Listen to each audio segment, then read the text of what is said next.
We are coming out of the second book of Samuel, chapter 14. Now Joab, the son of Zerah, perceived that the king's heart was towards Absalom. And Joab sent to Tekoa and fetched thence a wise woman, and said unto her, I pray thee, bend thyself to be a mourner, and put on now mourning apparel, and anoint not thyself with oil, but be as a woman that had long time mourned for the dead, and come to the king, and speak on this manner unto him. So Joab put the words in her mouth. And when the woman of Tekoa spake to the king, she fell on her face to the ground, and did obeisance, and said, Help, O king. And the king said unto her, What aileth thee? And she answered, I am indeed a widow woman, and my husband is dead. And thy handmaid had 2 sons, and thy 2 strove together in the field, and there was none to part them. But the one smote the other, and slew him. And behold, the whole family is risen against thine handmaid. And they said, Deliver him that smote his brother, that we may kill him, for the life of his brother whom he slew, and we will destroy the hair also. And so they shall quench my coal which is left, and shall not leave to my husband neither name nor remainder upon the earth. And the king said unto the woman, Go to thine house, and I will give charge concerning thee. And the woman of Tekoa said unto the king, My lord, O king, the iniquity be on me, and on my father's house, and the king and his throne be guiltless. And the king said, Whosoever saith aught unto thee, bring him to me, and he shall not touch thee any more. Then said she, I pray thee, that the king remember the Lord thy God, that thou wouldest not suffer the avengers of blood to destroy any more, lest they destroy my son. And he said, As the Lord liveth, there shall not one hair of thy son fall to the earth. Then the woman said, Let thine handmaid, I pray thee, speak one word unto my lord the king. And he said, Say on. And the woman said, Wherefore then hast thou thought such a thing against the people of God? For the king doth speak this thing as one which is faulty, and that the king doth not fetch home again his banished. For we must needs die, and are as water spilt on the ground, which cannot be gathered up again. Neither doth God respect any person, yet doth he despise means, that his banished be not expelled from him. Now therefore, that I am come to speak of this thing unto my lord the king, it is because the people have made me afraid.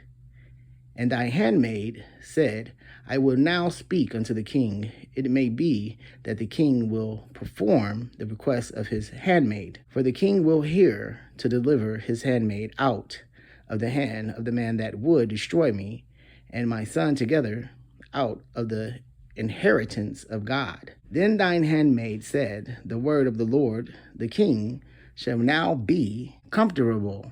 For as an angel of God, so is my lord the king to discern good and bad. Therefore the Lord thy God will be with thee. Then the king answered and said unto the woman, Hide not from me, I pray thee, the thing that I shall ask thee. And the woman said, Let my lord the king now speak. And the king said, Is not the hand of Joab with thee in all this? And the woman answered and said, As thy soul liveth, my lord the king, none can turn to the right hand or to the left from aught that my lord the king have spoken. For thy servant Joab, he dabbed me, and he put all these words in the mouth of thine handmaid, to fetch about this form of speech. Have thy servant Joab done this thing? And my lord is wise, according to the wisdom of an angel of God, to know all things that are in the earth. And the king said unto Joab, Behold, now I have done this thing.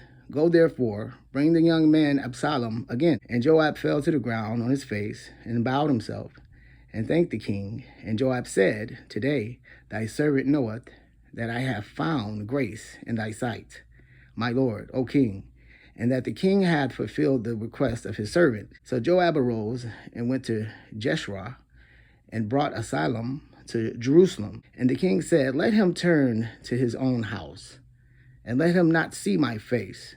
So Absalom returned to his own house and saw not the king's face. But in all Israel there was none to be so much praised as Absalom. For his beauty, from the sole of his foot even to the crown of his head, there was no blemish in him. And when he pulled his hair, for it was at every year's end that he pulled it, because the hair was heavy on him. Therefore he pulled it. He weighed the hair of his head at 200 shekels after the king's weight. And unto Absalom there were born 3 sons, and 1 daughter, whose name was Tamar. She was a woman of a fair countenance. So Absalom dwelt 2 full years in Jerusalem, and saw not the king's face. Therefore Absalom sent for Joab to have sent him to the king, but he would not come to him. And when he sent again the second time, he would not come. Therefore he said unto his servants, See, Joab's field is near mine, and he hath barley there. Go and set it on fire. And Absalom's servants set the field on fire. Then Joab arose and came to Absalom unto his house, and said unto him, Wherefore have thy servants set my field on fire? And Absalom answered Joab, Behold, I sent unto thee, saying, Come hither, that I may send thee to the king, to say, Wherefore am I come? From Jeshurun, it had been good for me to have been there still. Now therefore let me see the king's face, and if there be any iniquity in me, let him kill me. So Joab came to the king and told him, and when he had called for Absalom, he came to the king and bowed himself on his face to the ground before the king, and the king kissed Absalom.